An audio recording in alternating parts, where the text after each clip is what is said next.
everyone. Welcome back to another episode of the English Learning Podcast, where we help you improve your English skills with fun and practical conversations.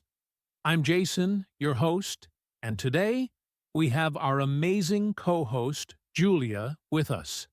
Hey, Julia. Hey, Jason. Hi, everyone. I'm super excited about today's topic because I think it's something every English learner needs to hear. Absolutely. Today, we're talking about confidence first, fluency next. Many English learners believe they need to be fluent before they can speak with confidence. But the truth is, it's actually the other way around. Yes, confidence comes first, and fluency follows naturally. When you have confidence, you're not afraid to make mistakes, and that's when real learning happens. Exactly. And in today's episode, we're going to break it all down for you. We'll talk about why confidence is more important than fluency in the beginning, how to overcome fear of speaking, and simple ways to boost your confidence today. And I'll also share a quick personal story. You know, Jason, when I first started learning a new language, I was so afraid to speak. I thought I had to be perfect. But then I realized that confidence is what actually helped me improve. That's such a great point, Julia. So, if you've ever hesitated to speak English because you think you're not good enough yet, this episode is for you. Stay with us, because we're going to give you some powerful tips to change your mindset and start speaking English with confidence today. Yes, and before we dive in, don't forget to hit that subscribe button if you're new here so you never miss an episode.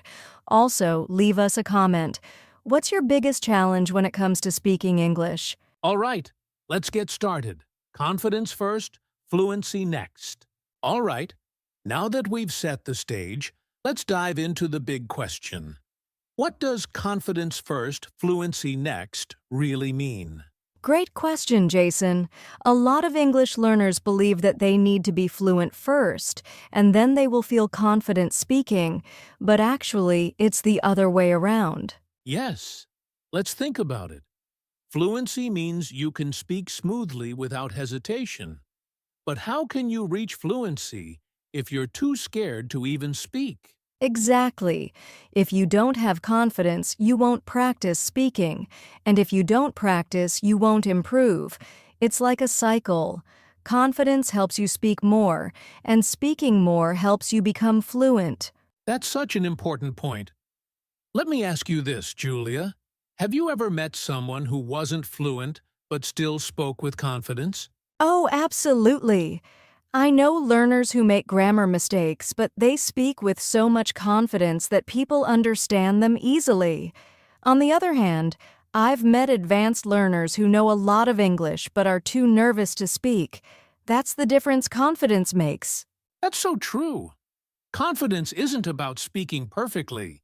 It's about being comfortable expressing yourself even if you make mistakes. Right.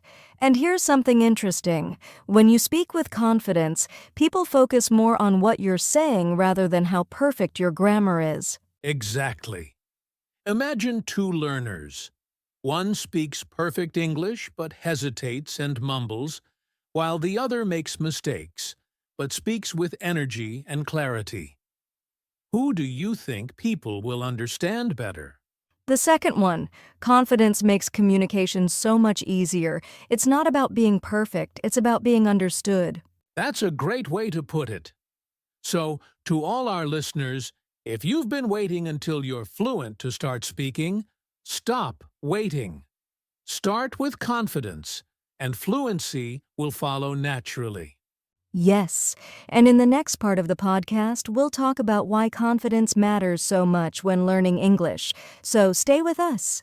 All right, now that we understand why confidence should come before fluency, let's talk about why confidence matters so much when learning to speak English. Yes, confidence is the key to actually using the English you already know. You might have studied grammar and vocabulary, but if you don't believe in yourself, you'll struggle to speak. That's so true. I've seen learners who know a lot of English but are too afraid to speak because they think they'll make mistakes. And on the other hand, I've seen people with basic English who communicate easily because they don't let fear stop them. Exactly. Here's something interesting. Our mindset affects how we speak. If you constantly think, I will make mistakes, you'll hesitate. But if you think I'm learning and it's okay to make mistakes, you'll speak more freely. That's a great point. In fact, research shows that when we feel nervous, our brain doesn't function as well. When you're stressed, you forget words, you freeze, and you can't speak clearly.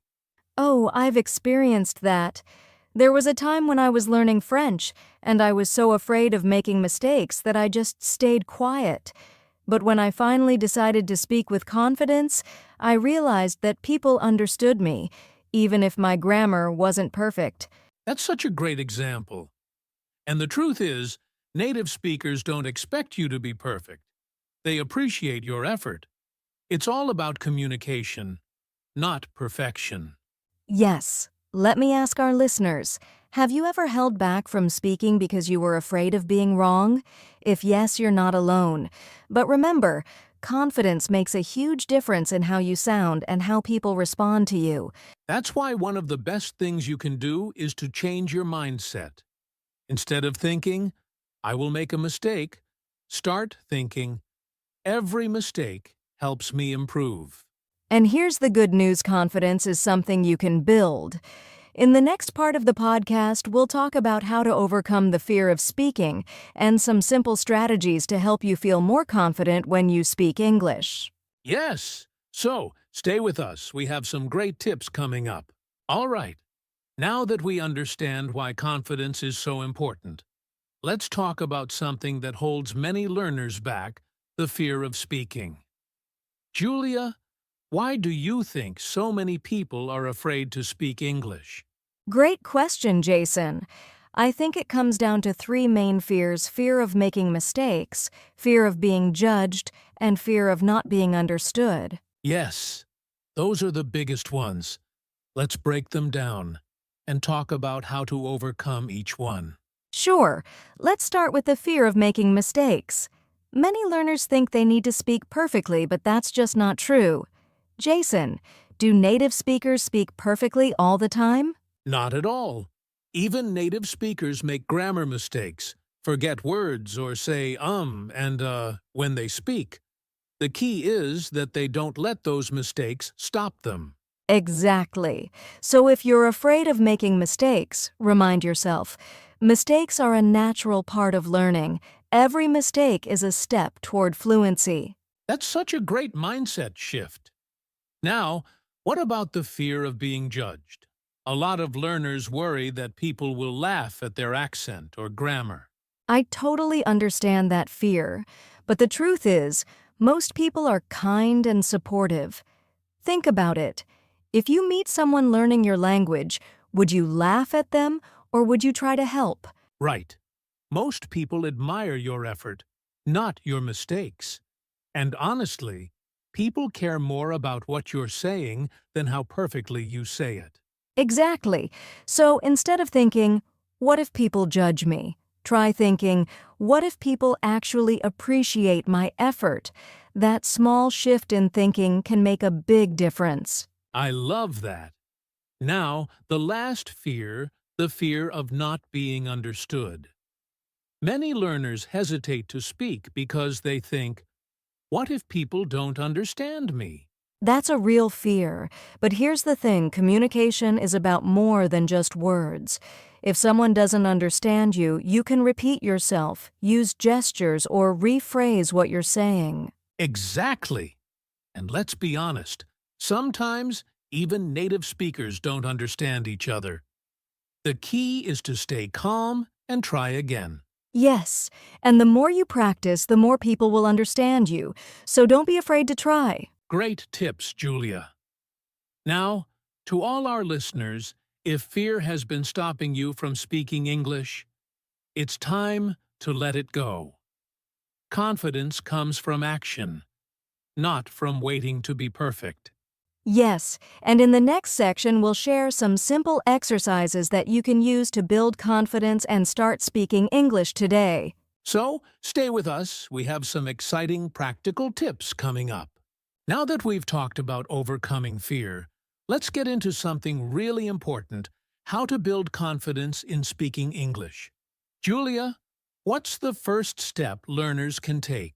Great question, Jason. The first step is to start speaking every day, even if it's just a little. You don't need a perfect sentence, just say something in English daily. It could be speaking to yourself, talking to a friend, or even recording your voice. I love that speaking out loud helps your brain get used to forming sentences. And don't worry about mistakes. Just focus on getting comfortable using English. Exactly, the second step is practice shadowing. Have you heard of shadowing, Jason? Yes, it's a great technique where you listen to a native speaker and repeat what they say as quickly as possible. It helps improve pronunciation, rhythm, and confidence. Right. So find a short podcast, YouTube video, or even a movie scene and repeat what you hear. It makes you sound more natural over time. That's such a powerful tip. Okay, here's another step. Use positive self-talk. Instead of saying, "My English is bad," say, "I'm improving every day." Changing the way you talk to yourself can boost your confidence.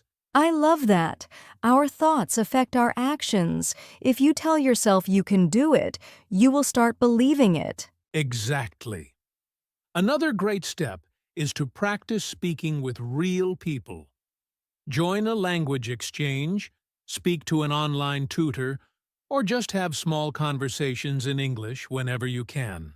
Yes, and remember it's okay to start small. Even ordering coffee in English or greeting someone in English is great practice. Absolutely!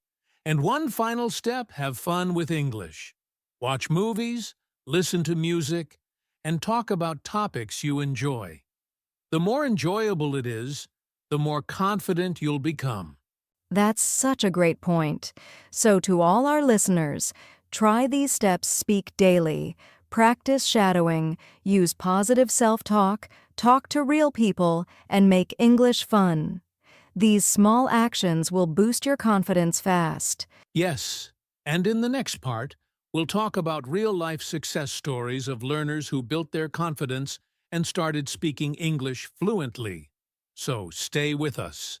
All right, we've talked about building confidence, and now let's connect it to fluency. Many learners believe fluency comes first, but in reality, fluency is a byproduct of confidence. Julia, what do we mean by that? It means that when you feel confident enough to speak, fluency naturally improves over time.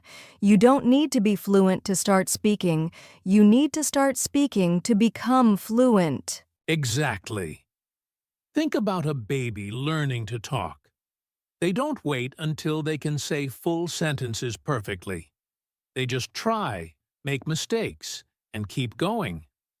That's how they become fluent. Yes, and the same applies to English learners. When you stop worrying about mistakes and just communicate with confidence, your fluency starts developing without you even realizing it. That's so true. The more you speak, the easier it becomes. Confidence gives you the courage to speak, and the more you speak, the more fluent you become. It's a natural process. Exactly. So, to all our listeners, don't wait for fluency to start speaking. Speak with confidence now, and fluency will follow. Yes. And up next, we'll share some final motivation and key takeaways to help you apply what you've learned today. Stay with us. Wow, what a great conversation today. Before we wrap up, let's leave our listeners with some final tips and motivation to help them build confidence and fluency. Yes, first remember that confidence comes before fluency. Don't wait to be perfect. Just start speaking, and fluency will come naturally. Absolutely. And second, mistakes are your best teachers. Instead of feeling embarrassed, See every mistake as progress. The more mistakes you make, the faster you learn. I love that. And another tip, make English part of your daily life. Even 5 minutes of speaking, listening, or thinking in English every day will help you improve over time. That's so true. And here's one more: believe in yourself. The only difference between someone who speaks English fluently and someone who doesn't is practice and confidence. You can do this. Yes, if you keep going, one day you'll look back and realize how much you've improved. Just take one step at a time. And on that note, we want to challenge you: start speaking today. Talk to yourself, record your voice, or have a short conversation with someone in English. And on that note, we want to challenge you: start speaking today. Talk to yourself, record your voice, or have a short conversation with someone in English. You've got this. Believe in yourself, stay confident, and keep speaking. That's a perfect way to end. Thank you all for joining us today. Keep practicing, and we'll see you in the next episode. Bye, everyone. Keep speaking with confidence.